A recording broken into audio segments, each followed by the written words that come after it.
Have you ever said something you instantly regretted, or maybe held onto a grudge for years, waiting for an apology that never came?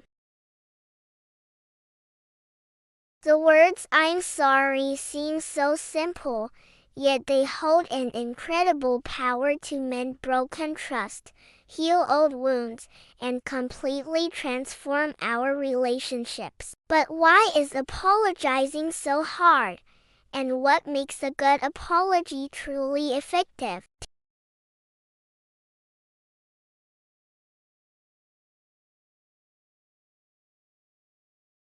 Let's start with a story. A few years ago, I had a huge falling out with a close friend.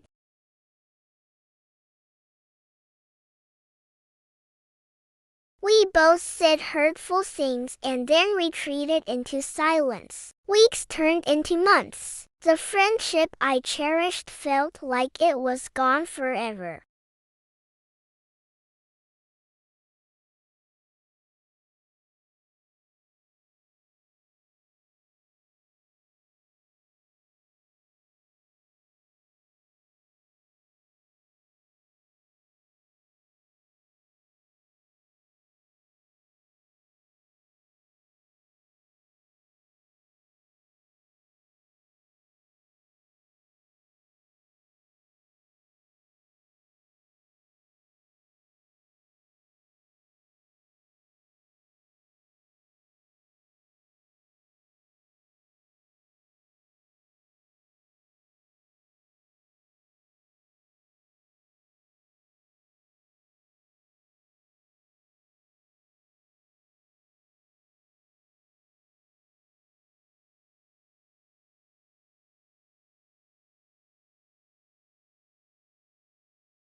So, what are the key ingredients of a truly effective apology? Researchers have identified several components. Let's break them down. First, you need a clear expression of regret. This is the "I'm sorry" part. It has to be genuine. We've all heard those non-apologies, like "I'm sorry if you were offended."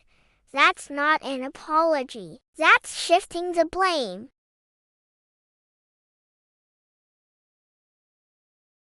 A real apology starts with owning your part. I am sorry for what I did, or I regret saying that.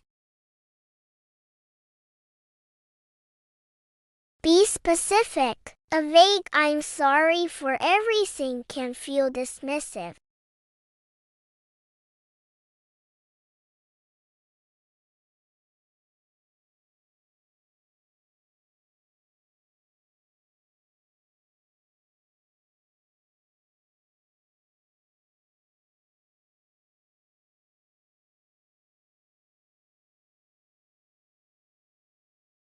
The third component is taking responsibility. This is crucial. Don't make excuses.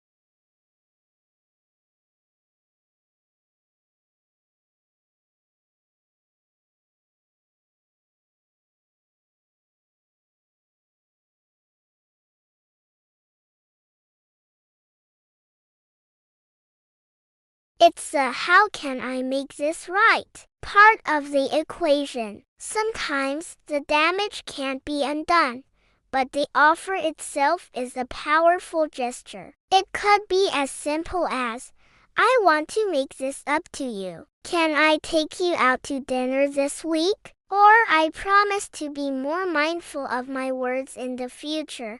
This step moves the conversation from the past to the future. It's about rebuilding trust and showing that you're willing to put in the work. And finally, the fifth component is the request for forgiveness. This part is important because it puts the power back in the hands of the person who was hurt. You are not demanding forgiveness. You are humbly asking for it. I hope you can forgive me.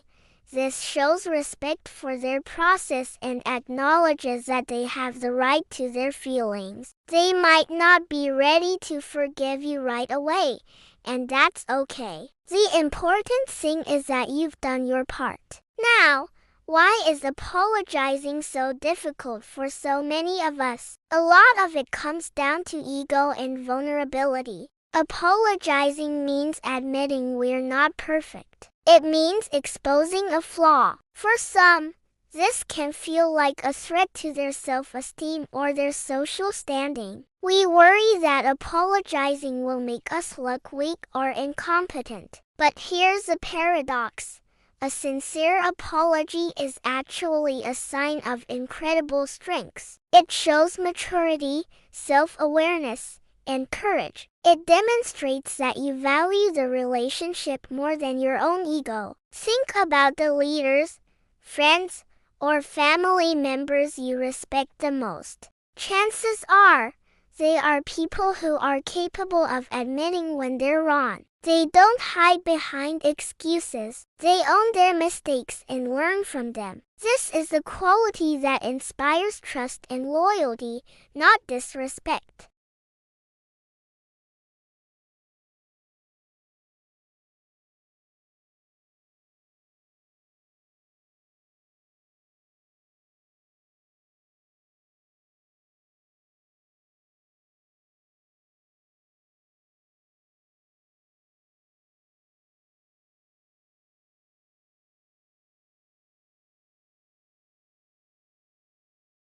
The other person is left feeling invisible and devalued, and that's a very difficult feeling to overcome. Over time, the distance just grows until the connection is broken, sometimes for good, all for the lack of a few simple, powerful words. Let's also talk about the other side of the coin.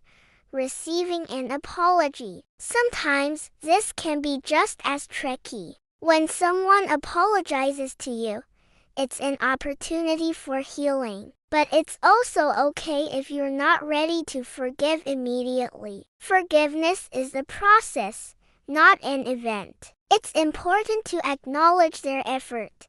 Maybe by saying, "Thank you for your apology. I appreciate you saying that." You can then take the time you need to process your feelings. The goal isn't to forget what happened, but to let go of the anger and resentment so that it no longer has power over you. The benefits of mastering the art of the apology are immense. On a personal level, it frees you from the burden of guilt and regret. It allows you to repair relationships that are important to you.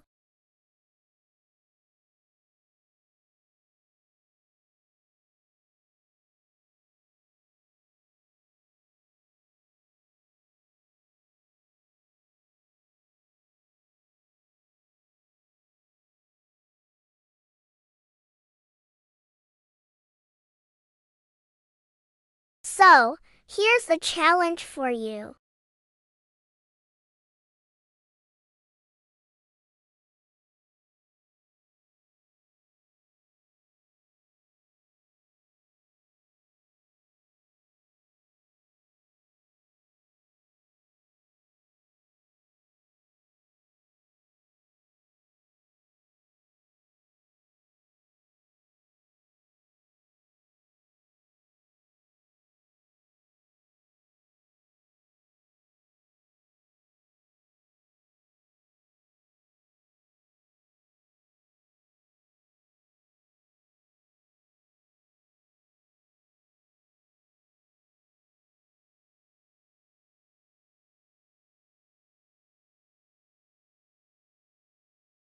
It's a gift you give not only to the other person but also to yourself.